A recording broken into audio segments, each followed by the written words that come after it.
Allah. Ini kekuatan kemerdekaan, nikmat kemerdekaan adalah daripada Allah. Apakah pantas kita syukuri dengan berbuat maksiat? Siapa yang tidak suka meraihkan dan merayakan hari 17 Agustus? Semua kita suka. Semua kita mempunyai kebangsaan. Jangan dikira orang kiai-kiai itu tidak punya perasaan kebangsaan. Jangan dikira. Semua orang mempunyai rasa cinta kepada tanah air. Saya sudah keliling 3/4 ini Asia. Saya pergi negeri Turki, saya pergi Asia hampir seluruhnya. Tapi saya selalu tertarik oleh Indonesia. Saya punya tanah air. Saya dilahirkan di sini. Jadi saya pergi ke hotel, duduk di hotel-hotel mewah, di tempat-tempat ibu kota, di Kuwait, di Riyadh, di mana-mana, di istana-istana. Saya teringat kepada Ampel Makmur, Surabaya. Saya dilahir di situ. Apa sebab saya suka pada tanah air saya. Tetapi apakah saya suka tanah air, saya melanggar perintah Allah? Tidak boleh sampai ke situ, saudara. Karena kita semua ini tidak bertahkim kepada Allah, maka ini berjalan di hadapan kita. Mungkin nanti ada pesta pora sepanjang malam. Mungkin ada orkes-orkes dan telanjang-telanjang satu malam. Mungkin orang minum khamr satu genuk karena katanya mau merayakan hari 17 Agustus. Ini orang tidak kenal dirinya. Ma ya'rif nafsah. Man 'arafa nafsah, maka 'arafa rabbah. Ini orang tidak kenal dirinya. Ini orang tidak tahu bahwa dia dhaif. Satu waktu nanti disebet oleh Allah dengan satu bala, dia jerit-jerit. Kalau negara yang merdeka ini digempakan oleh Allah di bawah kaki kita, kita akan jerit-jerit sama siapa? Mana itu orang yang jalan bagi BH waktu 17 Agustus itu? Suruh menolong dia punya tanah air. Pernah ada gempa di Agadir, di Aljazair. Itu bumi ini terbuka gini, terbelah. Lalu tertutup lagi. Orang semuanya sudah pada masuk di dalam, ditutup rata. Jadi saudara-saudara, kalau sudah azabullah, kalau sudah air menjadi bala, air itu rahmat. Dan daripada air semua yang hidup akan tumbuh. Tapi kadang-kala itu air menjadi bala. Sudah merupakan banjir dan tufan. Mau kemana kita? Saya pernah hadir banjir di Solo. 11 Maret tahun 66. Tahun 60, iya, tahun 66. Menangis kita. Kita tidur di atas genteng. Banjir naik 4,5 meter. Kalau saya ingat itu merinding bulu roma saya. Belum apa-apa itu.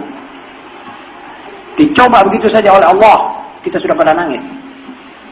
Jerit-jerit manusia, ada yang azan, ada yang tolong sepanjang malam. Saudara bisa bayangkan bagaimana pecahnya gunung-gunung di Indonesia. Gunung di Sumatera Barat baru-baru ini, dan gunung di Bali beberapa tahun yang lalu. Bagaimana halnya manusia di sekitar situ, nangisnya, jerit-jeritnya. Saudara-saudara, itu perlu kita perhitungkan. Jadi kalau kita dikasih nikmat kemerdekaan, Tuhan jangan diungkuri. Sujudlah kepadanya sambil bersyukur. Adakan malam-malam tasyakuran. Adakan malam-malam zikir. Kenangilah nikmat Allah ini dengan perasaan prihatin. Jangan seperti orang sudah lupa daratan. Akhirnya negeri kita ini tidak barakah. Tidak ada berkahnya. Anak-anak gadis disuruh keluar semuanya. Dengan dandan, dengan pakaian sak maunya dia. Karnavalan, ini semuanya bid'ahnya orang barat. Ini sisa-sisa endapan kaum kolonialisme Prancis dan Inggris, Belanda, yang salibis, tidak ada agama sama sekali yang melarang dia orang. Jangan ditiru itu. Saudara-saudara, ini salah satu daripada musibah manusia-manusia yang hidup tidak di bawah naungan Allah dan tidak mau hidup di bawah naungan Allah. Coba mau kan dia tahu jalannya. Ini semua yang kita lihat semua ini. Kalau mereka mau hidup di bawah naungan Allah, mereka tahu jalannya ihdinas siratal mustaqim. Tahu Quran ada di samping mereka. Hadis-hadis Nabi ada di samping mereka. Malah kadang-kadang kalau ditegur marah. Apa tidak mau menghormati 17 Agustus? Seperti dia itu saja yang berjuang, orang lain tidak berjuang. Orang lain tidak tahu 17 Agustus, tidak tahu harganya nikmat 17 Agustus. Seakan-akan begitu. Itu salah. Perempuan yang tidak berkerudung kita tegur. Dia marah. Kenapa? Tidak ikut punya istri, tidak ikut punya anak. Bukan begitu jawabannya itu, saudara-saudara. Itu jawabannya orang dulu itu. Itu orang ahmak. Itu perempuan hamqa. Kita mengatakan perempuan kudungono, artinya kamu itu diajeni oleh Allah. Jangan kamu buka auratmu seperti kamu nantang Tuhan, kamu ngungkuri Tuhan. Itu salah. Kita tegur, wajib. Bagaimana kita tidak tegur? Kamu berkeliaran di hadapan mata kita. Kita tidak tegur, kita salah. Kita tegur, kamu salahkan, tidak apa-apa. Kami terima. Lalu antara perempuan dengan perempuan mengatakan, apa kamu tunggu di rumah? Kamu cuma tunggu laki-laki kok di rumah. Ajib. Jadi kamu keluar ini mencari laki-laki. Habis apa tafsirannya? Saya sudah bilang laki-laki. Kalau melihat perempuan genit, itu hanya laki-laki yang setara dengan perempuan. Itulah yang mencari perempuan begitu. Laki-laki yang berpikir panjang, yang menggunakan pikirannya, manfakkara, dia tidak akan mencari perempuan genit-genitan di tengah jalan. Yang membagi-bagi senyum simpulnya kepada siapa yang dia lihat. Dan berjabatan tangan dengan siapa yang mengulur tangan. Membonceng sepeda yang mau mengatakan mari bonceng. Naik mobil orang yang bilang sama dia, ayo naik mobilku. Naik. Ayo nginep di penginapan ini. Baik. Orang seperti gini tidak dicari oleh orang laki yang sehat pikirannya. Tidak usah orang keluar jalan untuk mencari suami seperti itu. Itu tidak betul. Orang yang duduk di rumah ini diajeni oleh Allah.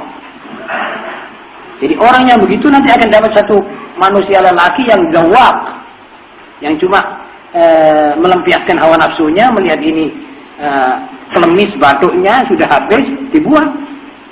Tidak ada lebih dari itu. Kalau orang laki-laki yang mempunyai akal, dia cemburuan, dia tidak mau istrinya jalan itu nanti kalau sudah jadi istri saya. Itu pikiran asosiasi lelaki yang berakal. Lalu mereka bilang, kenapa kita mesti ada di rumah tangga? Orang bertanya, lah kalau tidak ada rumah tangga kan ini manusia jadi alasan. Apa manusia hidup tidak bagi rumah tangga? Coba pikirin saja sebentar, jangan lama-lama memikir. Umat manusia ini, apalagi umat Muhammad SAW, hidup itu mesti ada rumah tangganya. Lah kalau ada rumah tangganya, siapa yang jaga rumah tangga kalau semua pada keluar? Semua pada kabur, ngalangi seperti manuk doro gitu. Siapa yang di rumah tangganya? Ejin tak di rumah tangga? Jadi mesti satu ngalah di rumah tangga. Malah itu tugasnya. Itu ditugaskan begitu oleh Allah SWT. Jadi kalau semuanya keluar, laki keluar ngidul, suami istri keluar ngalor, siapa di rumahnya? Jadi tidak perlu rumah tangga, sudah kokot saja rumah tangga tutup, keluarlah masing-masing. Alah hipis. Kalau malam ngantuk, sudah merasa ngantuk di bawah jembatan, ya tidur di bawah jembatan, sudah tidak ada. Siapa di rumah tangga, tidak perlu ada anak. Itu kau hipis, tidak perlu beranak, sudah ada tempat. Tepatnya alun-alun, jembatan, bawah jembatan, dan di mana dia suka kaki lima. Siapa mau niru begitu? Na'udzubillah min dzalik. Orang di rumah tangga, orang terhormat. Terhormat artinya pada satu saat yang gadis dapat jodohnya, yang itu di tempat-tempat yang betul-betul dicari orang. Tidak dilihat orang. Sebagai ditawarkan. Waliyadillah min dzalik. Maaf. Saya terpaksa mengatakan begini. Karena ini sekarang zaman ini orang kalau bicara, tidak ada orang bilang terima kasih, kami ditegur. Malah marah.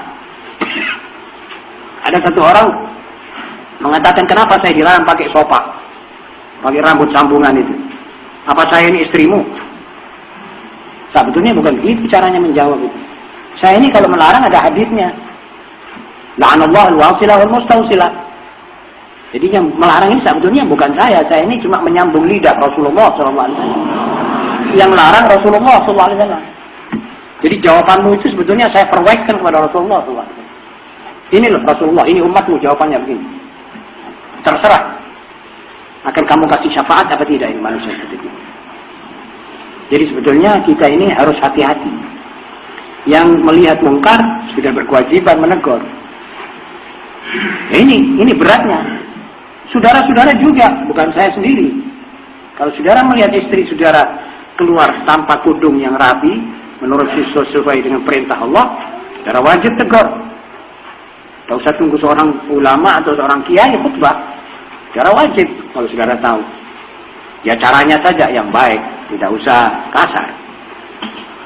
Saudara-saudara, saya kira acara yang ada di hadapan saudara dari diktat ini malah didahului dengan selamat menyambut bulan suci Ramadan. Di dalam bulan puasa ini sama-sama kita bisa taat. Lalu sesudah puasa kita betul-betul merupakan umat hidayat. Ini Bangil sudah tersyuhur, kotanya orang santri, orang baik-baik insya Allah. Dan saya bersyukur kepada Allah saya ditempatkan oleh Tuhan di Bangil ini. Mudah-mudahan saya bisa bermanfaat kepada saudara dan saudara juga bisa sama-sama kita gotong royong mengangkat agama Nabi Muhammad SAW yang dihempas orang ke sana ke sini, yang tidak dihormati oleh manusia dari mana-mana saja ini.